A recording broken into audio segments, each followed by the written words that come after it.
Okay, so in the last class, I gave you the general overview of anti-cancer drug. Okay, so actually this is very much related to that chapter.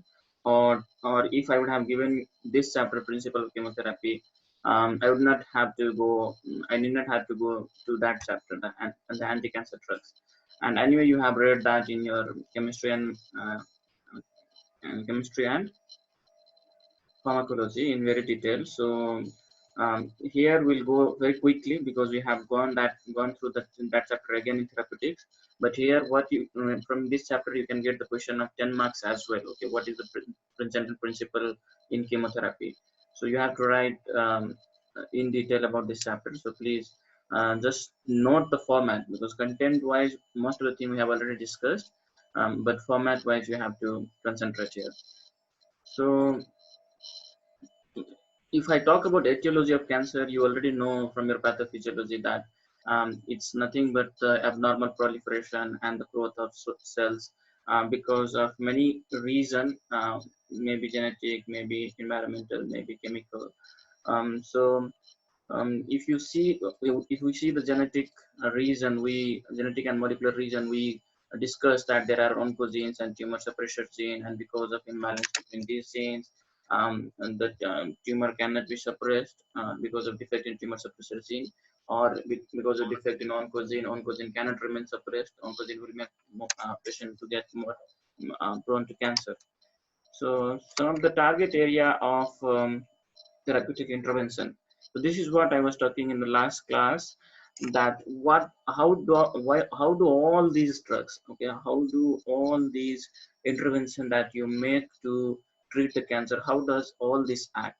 Okay, so ultimately it kills the cancer. The central dogma that we show that day. Ultimately it kills the cancer. So how does that do? So that's what we discussed about mechanism of all the drugs, how it kills, and this is a summary of that.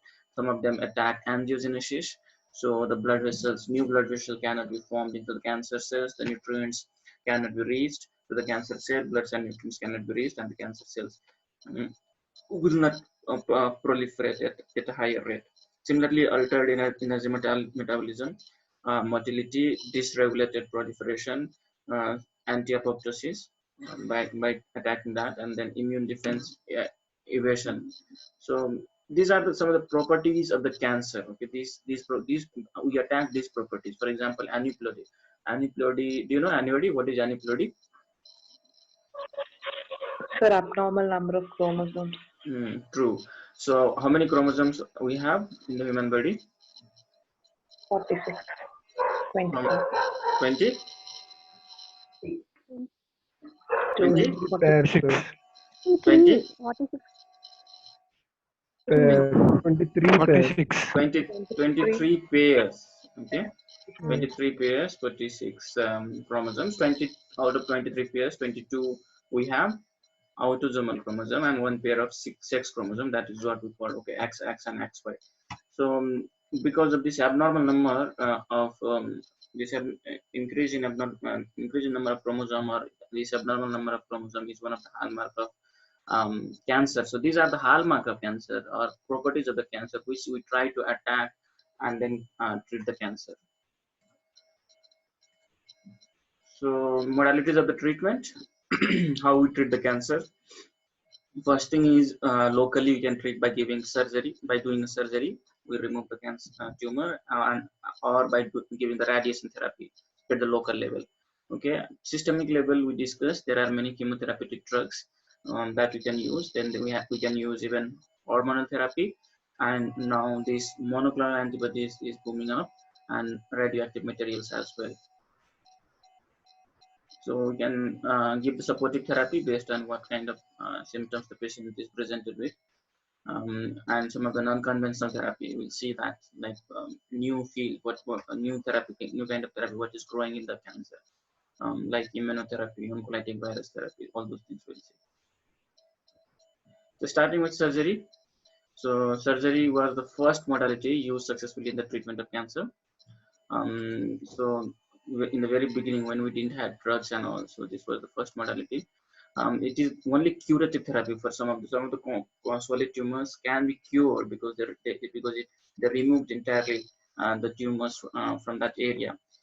And how successfully you can cure the tumors through surgery depends on how metastasized and how locally infiltrated the tumor is.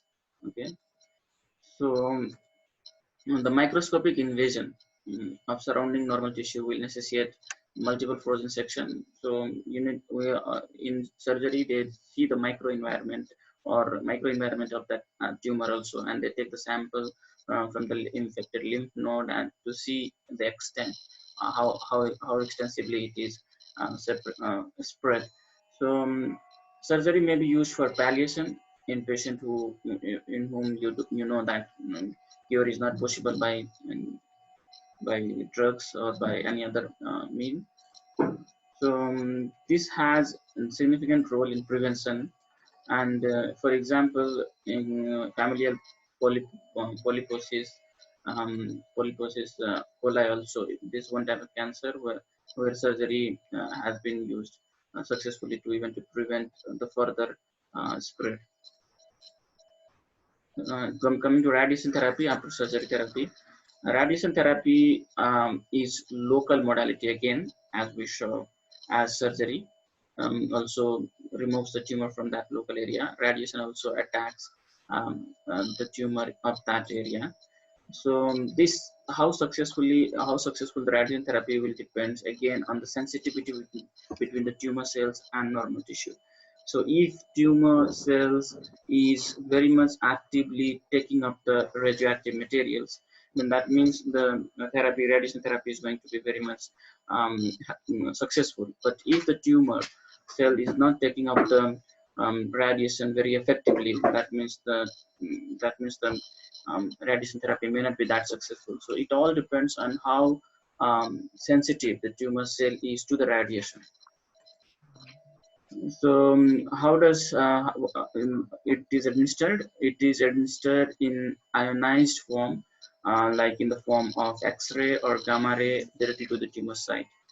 Method of delivery, there are two ways we can deliver the radiation. One is called external beam, another is internal beam. External beam is called teletherapy and external beam is called brachytherapy. So be thorough with this terminology. You may be asked for the 2 marks. So radiation therapy is planned, okay, it is planned and performed by the team of nurses, dosimetrists, physicians, and radiation oncologists.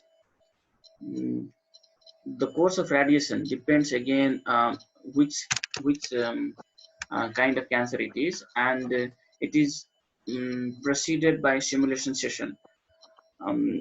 So actually radiation, if you see sometimes before and after, what is done before and after is very important. We'll see in the coming slide that thing.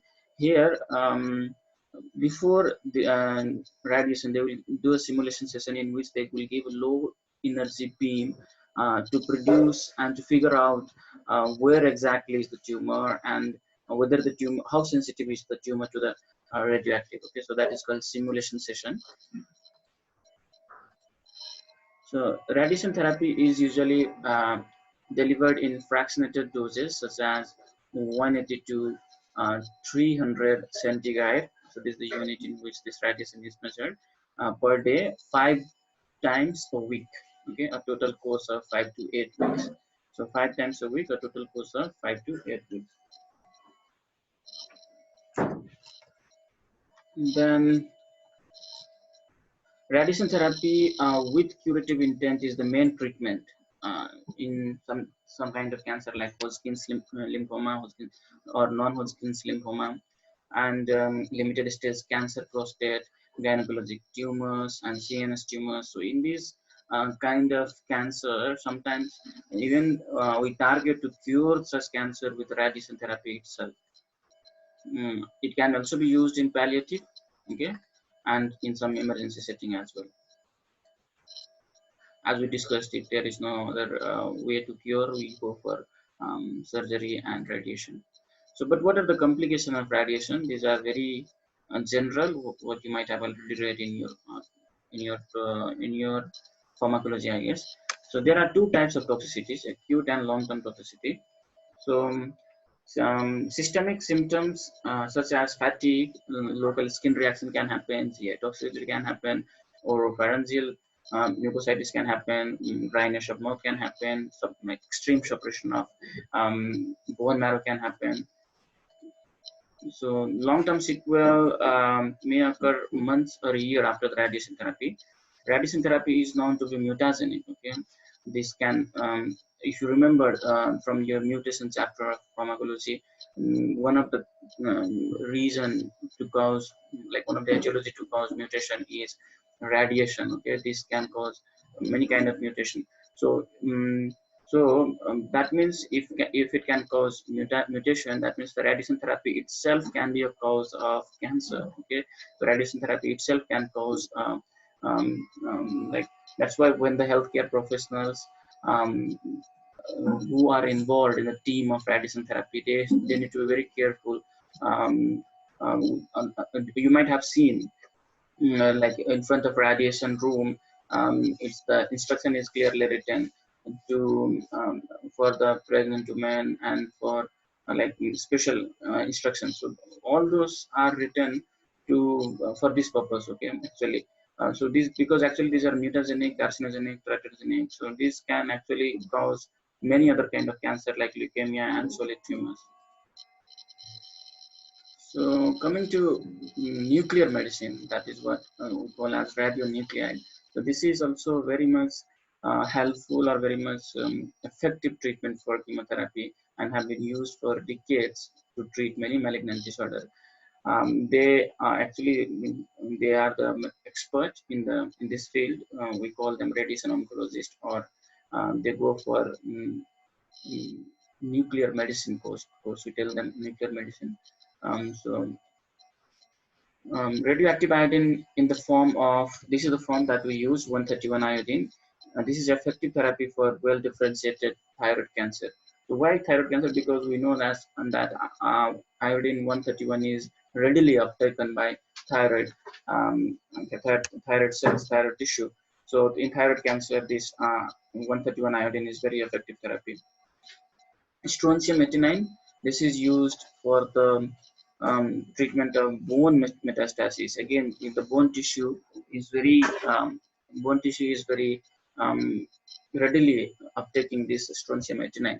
So we use this radionuclide in the treatment of bone metastasis. Now coming to chemotherapy, okay, this is what we have discussed in detail in the previous classes of cancer.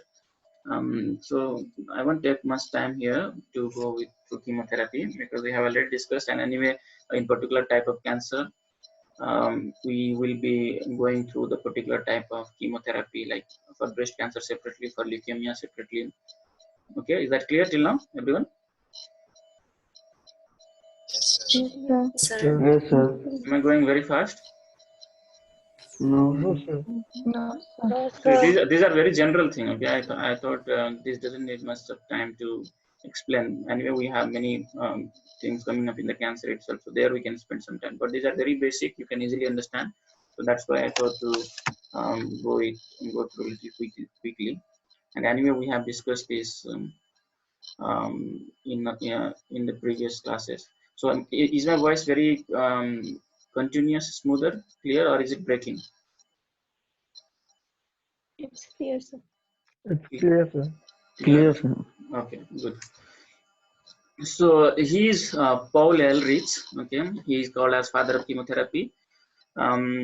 He got Nobel Prize in 1908 for developing a treatment of syphilis, salvarsan, and he coined this as magic bullet concept. Okay, now, what is magic bullet concept? What is silver bullet concept? That you have to understand. Magic bullet concept, we say, okay, this is going to cure it. Okay, cure it, treat it, and very effectively without having many other side effects, like targeted kind of therapy.